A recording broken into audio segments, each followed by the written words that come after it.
Hello, my name is Roger Buskill, and I'll be your instructor, or maybe facilitator as we might call it, in your culminating undergraduate experience, ELFH 540.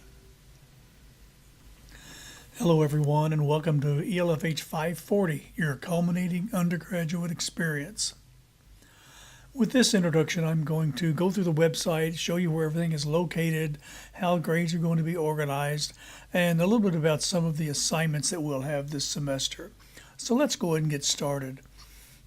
As you can see here, this is the default page, which is the announcements page. And one of the things about this is whenever I send out an announcement, I will duplicate that as an email. So you'll get those on your tablets or smartphones right away. And then what I recommend is you will go back and check the Blackboard announcement page itself. Sometimes there might be graphics involved, which might not show up on your external device. So let's take a look at our Blackboard site. The first thing I want to show you is the due dates themselves. So obviously you're all involved in the application and you should have had those turned in by now. So they are due in the semester prior to the start of class. You will have a contract that's signed by your supervisor and myself. And actually, whenever I approve the contract via your Blackboard grade, and actually when I grade your contract and approve it, that will act as my signature as the university coordinator. You'll fill out a resume, create one that you would send to a prospective employer. You should have already completed the competency self-assessment from 300 because in your application in item 2 you have copied some of that data over. We'll talk about the product list and product matrix and list of products later, but it's actually your 10 best products from your Hallmark assessments. There will be an evaluation at midterm and final. You will keep an activity log, which you'll turn in that I will review at midterm and final. And of course, you'll write your Hallmark assessment. In this case, it's simply a report that you write, and you'll see the rubric for that, and that's due at the end of the semester. One thing about your fieldwork products, these are worth 15 points of your final grade, and you will include those, what they're going to be on your contract itself. And these 10 best deliverables, that's what you have uploaded them in the sections of the portfolio, and I'll talk more about that and more about the portfolio later. And then there's that final final evaluation by your fieldwork supervisor. You will write summary statements for your portfolio. We'll talk more about that later also. Your quality of portfolio, I will actually share a template of your portfolio with you that will be kept as a live text document, it's called. And whenever you finish that portfolio, you'll get up to 5 points as to the quality of it. And then finally, we're going to keep a weekly journal. And I'll show you where that is as we go through the assignments. And you simply just type in, or you would just write about what you learned that week. So you'll be keeping me up to date on your activities of your field work. Let's look at the assignments themselves now. I've got them laid out in the portfolio and a fieldwork Dropbox, it's called. So in the portfolio Dropbox, if you do not have that program competency self-assessment, you can download it here. But hopefully you will have that because you'll need to finish that and then upload the data from the bottom of that spreadsheet into your application. There's where the resume is going to go, the product matrix list of products, the summary statements. So all of these are files that you will upload as assignments in this Dropbox, but they will also have a location on your portfolio. So let's go to the Fieldwork Dropbox now. This is where you could download your application if it's not already been sent to you. Here's where you're going to keep your weekly journal. And the way that is laid out, what you will do is create a journal entry title it with your last name.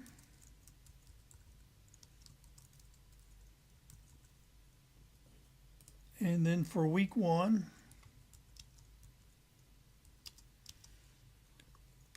you tell me what you did that week. The following week, so you type in what you did for week 2. So you're going to have every week of the semester you will edit that journal entry. In this case, I'm just going to cancel it.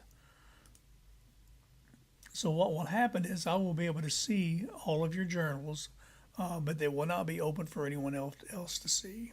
So anything that you've done for the week, you want to type in, you want to tell me about it. Any issues that you might be having with your field work, anything in particular. It doesn't have to be exactly field work related, but that's usually going to be the case. So that's going to be a weekly journal that you will keep. Back to our field work. Here's the contract that I'm going to review just in a minute, and the evaluation. You will keep an activity log. So these 3 I'm going to review in just a little bit. But then you'll have the final log sheet, and this is where you upload your final products based on what you have identified in your contract. And this is the final fieldwork evaluation. Your hallmark assessment paper, you'll upload that in a few locations. You'll upload it here so that I can record your grade, but you will also upload it to its hallmark assessment task, just like any other hallmark assessment. And then there's also a location for that on your portfolio. So these are basically everything that you're going to be graded on for the semester. I mentioned I was going to show you some specific files. The first one I want to show you is the Fieldwork Activity Log. So you would type in your student, your name here, how many hours that you enrolled in the class. This could be at a minimum of 2, depending upon which program that you are in. If you're in the recent program within the last maybe couple of years, you would enroll for 2, but you might enroll for 3 if you are lacking an hour. So this is where we can make it up. So that's something that you work out with advising. So however many hours that you enroll in this course for, you type in right here, and it's usually going to be 2. So the way it's calculated is if in this case, if you registered for 2 credit hours, the minimum contact hours for your field work would be 50. In other words, 2 times 25. But if you are registered for 3 credit hours, then that would be 75. Now this figure is a minimum number of hours for your field work. It should probably not end exactly on 75, even though when you type in a value here, let's say you've typed in the date for the particular activity, so it automatically puts it in the correct date format. Type in the description of the activity, and let's say that was 1 hour. Let's say that you typed in another activity, and that was 2 hours. Make sure you enter them in numbers, so you could have a 0.5 hours maybe for a phone conversation, or a 1.5 hours for another activity. So they really just need to be in half-hour increments. But let's take a look at what happens then at the bottom of the spreadsheet. It automatically totals the number of hours that you have typed, that you've keyed in, and actually gives you the number of credit hours that you've earned. So it's important that you type these in numeric values, because this is a calculated field. One thing about your descriptions, they should be in good detail, complete sentences, and actually anything, the more hours there are, like a 1 hour entry might have a sentence or so as a description. A 2 hour entry would probably have a couple of sentences. A half-hour entry would be just maybe a phone call.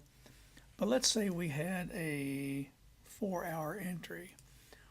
That should be a pretty good descriptive paragraph, 4 or 5 sentences explaining what you've done. So in essence, the more hours that you have on an activity, the more description that it's going to be. And that's kind of a rule of thumb, not necessarily in all particular cases.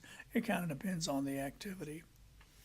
One thing that you should not do is describe activities such as filling out the different forms, like this particular log, or your resume, or any of those other documents that are not a part of your field work. So that's about it on the activity log. You would probably want to try to keep that, and as soon as you finish an activity for your field work, you probably want to go and enter that right away. So that's probably enough on the Fieldwork Activity Log calculator. There again, there's a due date for it on the midterm, and then there'll be an inclusive activity log for all of it at the end of the semester also. First thing I want to look at is the Fieldwork contract. This is the contract that you and your fieldwork supervisor will fill out. You'll actually fill it out, and you'll be working with them on this contract. So there's a place for your name, your place of employment, your phone number, your supervisor's name, the location of the field work, your supervisor's email, and your supervisor's phone number. There again, how many hours you registered for the class, 2 to 5 usually. The contact hours, 50 to 125. The term, in this case, fall 2016. And the approximate completion date of your field work. So let's look at some of the other requirements now. You need a terminal objective. This objective states the end result of your field work. In other words, how will the organization be improved as a result of your consulting with them? And that's how you really need to think of this, is you're acting as an independent consultant for that organization. So how they will be improved, that would be your terminal objective. Now you'll have a number of enabling objectives. In other words, these objectives are stated in terms of a performance with an action verb that allows the terminal objective to be attained. So you'll have one 10,000-foot view here for your terminal objective. How are you going to get there is through the enabling objectives, and there will be a few of those, 3 to 4 to 5 maybe, depends on how much involvement you are going to have to reach that terminal objective. And then what are the activities involved in each enabling objective? There might be 1 or 2 or 3 activities. And next is the description of the products. You should have at least 1 product per enabling objective. And these products are 15 points of your final grade. So if you have an enabling objective here, a few activities to conduct for that objective, and then what's the end result of the product? Is it a Word file that's a needs assessment? Is it a training PowerPoint? Is it an Excel spreadsheet as a result of a survey? So is it a PDF file that shows survey results? Whatever that document is, you'll need to describe it right here. And it should be enough documents that warrant 15 points of your final grade. This gives you a chance to show off, if you will, the knowledge, skills, and abilities that you have gained over your curriculum. So they should be good quality products. And then, of course, what's the prospective completion date for each one of those products? And then finally,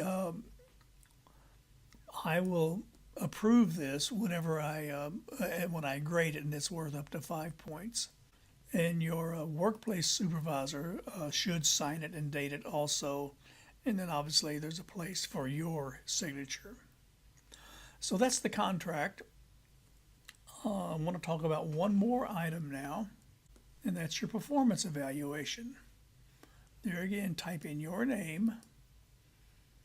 name of your workplace supervisor, and then you should circle if this is the midterm evaluation or the final evaluation. So as a student, you need to type in all the enabling objectives as stated in the contract in this column. And then your supervisor is going to put a check mark beside that enabling objective, as in no progress to date, which will be okay if that particular objective is due towards the end of the semester or before the midterm, or if there's satisfactory or superior progress. So there's just a check mark for each one of the enabling objectives. And it's a good idea if your supervisor writes in some comments concerning your performance as a student, and they should put some supervisor comments right here. And then your supervisor will sign it and you will sign it, and of course date it. So what will happen, you will fill this out with the enabling objectives. You will then, along with your name and your supervisor's name, and then you'll print it out, because the supervisor then will write some comments and sign it, and you will sign it, and both of you date it. And then what you will do is upload this as a PDF file with those signatures. So that's about it for the fieldwork performance evaluation.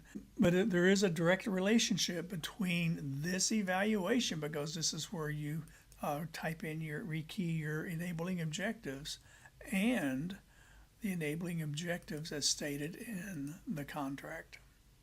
So let's go back to the Blackboard site now.